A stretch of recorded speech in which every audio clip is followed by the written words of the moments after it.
तो अमेरिकी राष्ट्रपति डोनाल्ड ट्रंप ने तो ऐलान कर दिया था कि वो ईरानी जनता की मदद करने ईरान पर हमला बोलने वाले हैं और सुप्रीम लीडर आयतुल्लाह खामेनी की सत्ता जो है वो खत्म होने वाली है।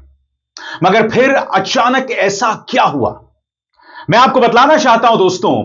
ब्रिटेन के अखबार गार्डियन, टेलीग्राफ, इसके अलावा अमेरिकी न्यूज चैनल एनबीसी और कई ऐसे समाचार पत्र और न्यूज एजेंसीज अमेरिकी राष्ट्रपति डोनाल्ड ट्रंप की पोल खोल रहे हैं, बतला रहे हैं कि ईरान के खिलाफ हमला करने को लेकर अमेरिका की तैयारी बहुत कमजोर थी।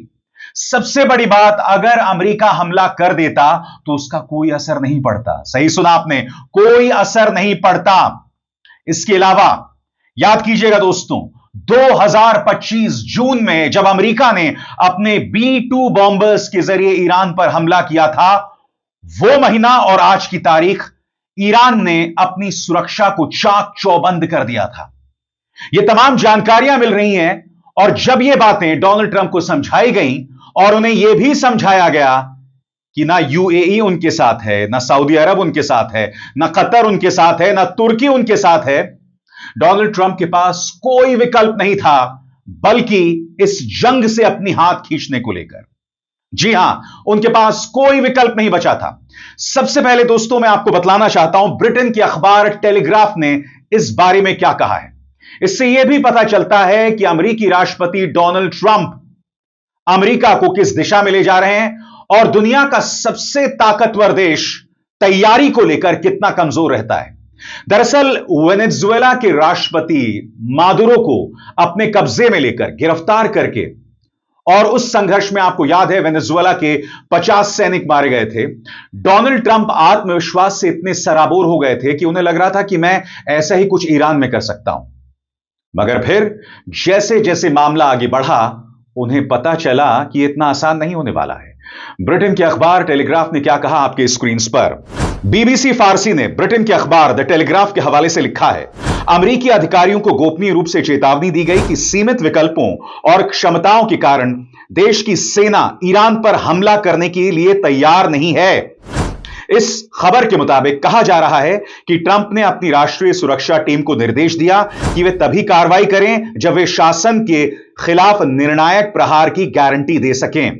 लेकिन अधिकारियों ने एनबीसी न्यूज को बताया कि वे ऐसी कोई गारंटी नहीं दे सकते और चेतावनी दी कि सैन्य कार्रवाई से एक बड़ा संघर्ष शुरू हो सकता है जो हफ्तों तक चल सकता है और ईरान की ओर से कड़ी प्रतिक्रिया आ सकती है।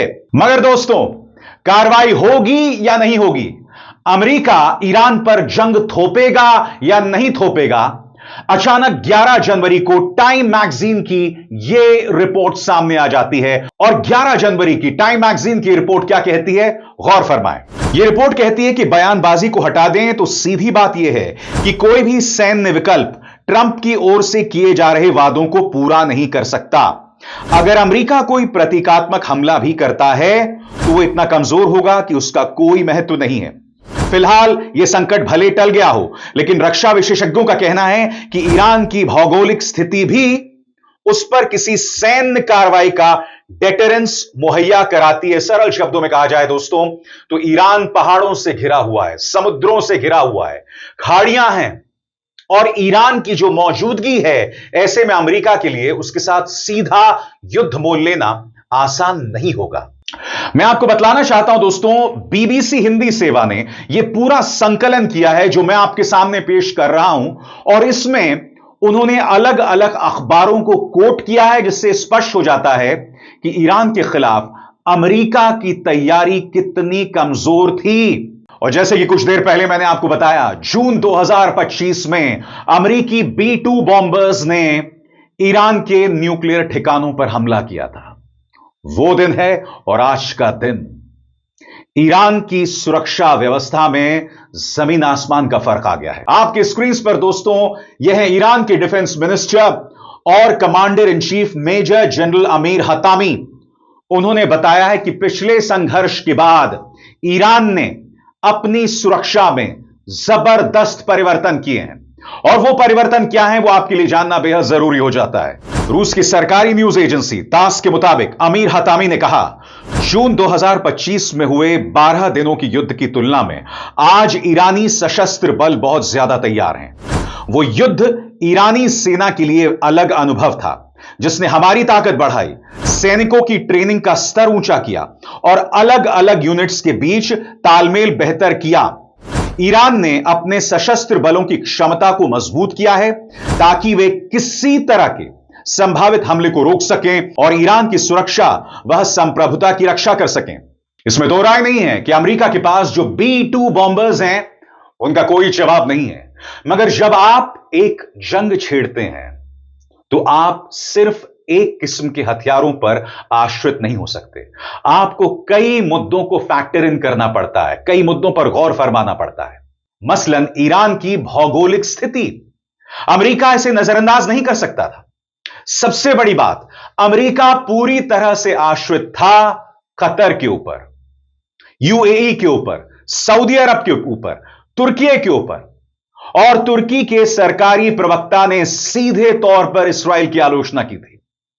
सबसे बड़ी बात, वो खबर जो अमेरिका के लिए निहायत ही चिंताजनक थी कि कतर ने अमेरिका को सीधे तौर पर कह दिया था कि आप हमारे मिलिट्री बेसिस को खाली करें। जी हां, एक मिलिट्री बेस से तो कतर ने अमेरिकी सैनिकों को हटा दिया। अब आप मुझे बताइए, जब यूएई, सऊदी अरब, कतर, तुर्की, ये तमाम देश अमेरिका को चेतावनी दे रहे हैं, तो ऐसे में अमेरिका के पास जब सैनिक बेसिस ही नहीं होंगे और ऊपर से ईरान ने कह दिया था कि अगर अमेरिका ने हमला किया तो हम उनके किसी भी सैनिक बेस को नहीं बख्शने वाले हैं। कतर में इस बात को लेकर भी नाराजगी थी कि आपको याद होगा कुछ महीनों पहले इस्राएल ने कतर के एक ठिकाने पर हमला किया था, यह बताकर कि वहां हमास के आतंकवादी हैं।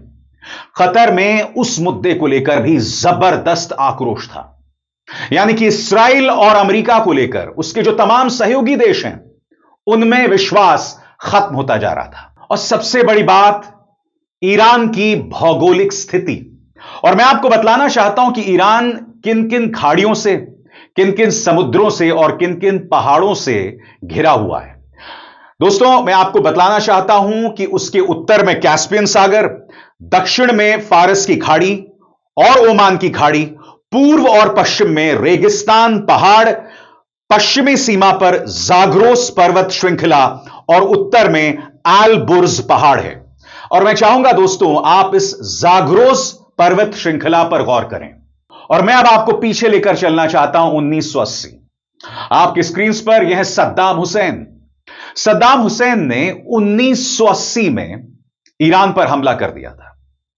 उनका मकसद था कि मैं ईरान पर पूरा कब्जा कर लूंगा, वहां के तेल ठिकानों पर पूरा कब्जा कर लूंगा, मगर उनके इरादों और उनके लक्ष्य दोनों के बीच में जाग्रोस पर्वत श्रृंखला आ गया। क्या प्लान था उनका? सद्दाम हुसैन का प्लान था कि पहले अहवाज, जो कि तेल का महत्वपूर्ण ठिकाना है, पर कब्जा कर लेंगे और फिर पहाड़ पार करके ईरान के अंदर और आगे बढ़ेंगे। लेकिन यह योजना पूरी तरह नाकाम रही। यहां प्रकृति बहुत बड़ी रुकावट बनी और युद्ध 8 साल तक खिंच गया। आखिर में इस युद्ध में कोई भी जीत नहीं सका, बस दोनों पक्षों के बीच गतिरोध बना रहा। इसी तरह अगर कोई पूर्व से ईरान पर हमला करता है तो उसे दश्त लूत और दश्ते कवीर जैसे बड़े रेगिस्तान पार करने पड़ेंगे। बड़े सैन्य अभियान के लिए यह रेगिस्तान मुश्किलें पैदा कर सकते हैं। पहाड़ों और रेगिस्तान के अलावा ईरान समुद्र से भी जुड़ा हुआ है। और आगे बढ़ने से पहले एक जरूरी संदेश, मेरे कार्यक्रमों के लिए आप नोटिफिकेशन का इंतजार मत कीजिए। मेरे चैनल में जाइए और खुद जाकर कार्यक्रम देखिए और रहिए अपडेटेड। फारस की खाड़ी में जो होर्मुज वाला इलाका है ना दोस्तों, वो बहुत सकरा इलाका है। और मैं आपको बतलाना चाहता हूं कि दुनिया भर का जो तेल है उसका 20% हिस्सा फारस की खाड़ी से होकर गुजरता है। यह बहुत ही सकरा इलाका है और ईरान का लगभग इस हिस्से पर कब्जा है। अब कल्पना कीजिए अमेरिका के साथ युद्ध शुरू हो जाता, ईरान इस पूरे इलाके में गतिरोध पैदा कर देता, नाकेबंदी कर देता। और इस नाकेबंदी का क्या असर पड़ता? इस नाकेबंदी का असर यह पड़ता कि दुनिया भर में जो ऑयल सप्लाईज हैं उसके 20% पर असर पड़ता। जी हां, उस तेल उत्पादन के 20% पर असर पड़ता और आप अंदाजा लगा सकते हैं उसके बाद तेल के दाम किस तरह से आसमान तक छू जाते। अमेरिका जानता था कि ऐसे में वो इस युद्ध के लिए तैयार नहीं है और ईरान के हाथ में बाजी दिखाई दे रही थी।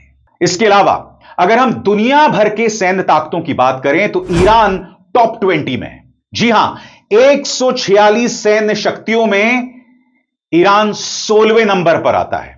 अब मैं आपको बतलाने जा रहा हूं दोस्तों कि ईरान की सैन्य ताकत में क्या क्या उपलब्धियां हैं, क्या क्या खास बात है। आपकी स्क्रीन पर ईरान के पास 6.10 लाख सक्रिय सैनिक हैं और 3.50 लाख रिजर्व फोर्स, यानी कि एक तरह से कहा जा सकता है कि उनके पास 9.60 लाख सैनिक हैं। और यहां पर मैं ईरानी रेवोल्यूशनरी गार्ड्स की तो बात ही नहीं कर रहा हूं, उनकी संख्या अलग है, यानी कि करीब 9.60 लाख सैनिक प्लस ईरानी रेवोल्यूशनरी गार्ड। यह ईरान की एक बहुत बड़ी ताकत है। इसके अलावा ईरान के पास 551 लड़ाकू विमान हैं।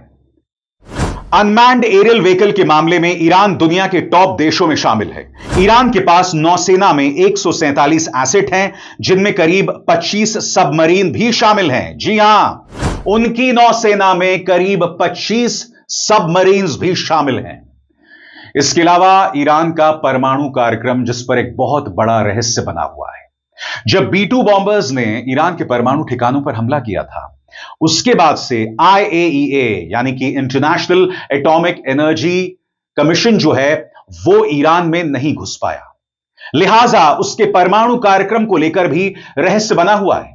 कई सोर्सेस के मुताबिक ईरान 24 घंटों में परमाणु बॉम्ब बना सकता है, हालांकि इस बात की पुष्टि नहीं की जा सकती। अब परमाणु बॉम्ब को जोड़िए 25 सबमरीन्स के साथ। अगर उसके पास परमाणु ताकत है और जैसा कि उसके पास करीब 25 सबमरीन्स हैं, उसकी नौसेना के पास 25 सबमरीन्स हैं, तो आप सोच सकते हैं कि ईरान के पास कितनी ताकत हो जाती है नौसेना के स्तर पर, और यह अमेरिका को सता रहा था। इसके अलावा साल 2022 में यूएस सेंट्रल कमांड के जनरल केनेथ मैकेंजी ने कहा था, ईरान के पास 3000 से अधिक बैलिस्टिक मिसाइल हैं। इसमें क्रूज मिसाइलों की संख्या शामिल नहीं है। Stockholm International Peace Research Institute के मुताबिक 2024 में, जी हां 2024 में ईरान का रक्षा बजट था $7.9 अरब। 2023 में यह बजट था $10.3 अरब। जी हां, कहने को यहां पर रक्षा बजट कम होता है, मगर आपको गौर करना पड़ेगा कि ईरान का मौजूदा रक्षा बजट क्या है। यानी कि सिर्फ एक साल में ईरान ने अपने रक्षा बजट में करीब $2 अरब की बढ़ोतरी की। ईरान डिफेंस के स्तर पर जोरदार तरीके से इन्वेस्ट कर रहा है। गौर फरमाएं, सेना पर खर्च करने वाले देशों में ईरान दुनिया में 34वें नंबर पर रहा।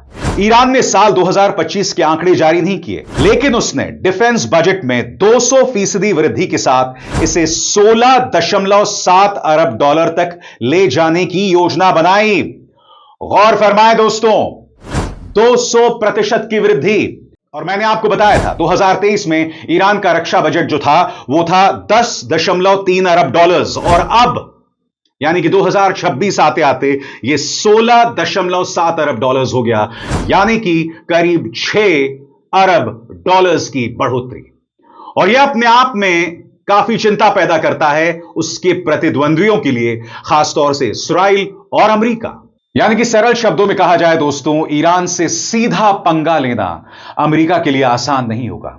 इसके अलावा अमेरिका के राष्ट्रपति डोनाल्ड ट्रंप नहीं चाहते कि बॉडी बैग्स में भर भर के उनके सैनिक वापस अमेरिका आएं, क्योंकि अंदरूनी तौर पर वैसे ही उन्हें जबरदस्त विरोध का सामना करना पड़ रहा है। मैं आपको एक छोटा सा वीडियो दिखाता हूं दोस्तों। वो एक NFL गेम में जाते हैं, एक खेल प्रतियोगिता में जाते हैं, और देखिए जनता किस तरह से उन्हें बू कर रही है, उनके खिलाफ नारे लगा रही है। देखिए।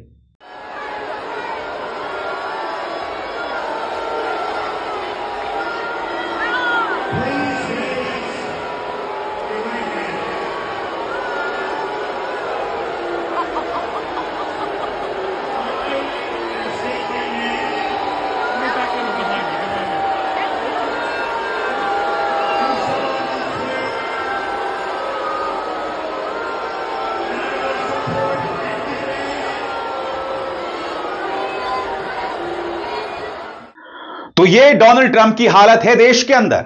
और ऐसे में अगर वो ईरान के साथ जंग छेड़ते हैं और ईरान के साथ इस जंग में उसके कई सैनिक मारे जाते हैं, तो क्या आपको अंदाजा है कि वहां की जनता कितना नाराज होगी? यही वो तमाम फैक्टर्स हैं जिसे सोचने के बाद, जिसे समझने के बाद ट्रंप जो हैं 2 कदम पीछे हट गए। मगर क्या जंग टल गई है? मैं कभी भी कोई भविष्यवाणी नहीं करता दोस्तों, हमें इंतजार करना पड़ेगा। अभिसार शर्मा को दीजिए इजाजत।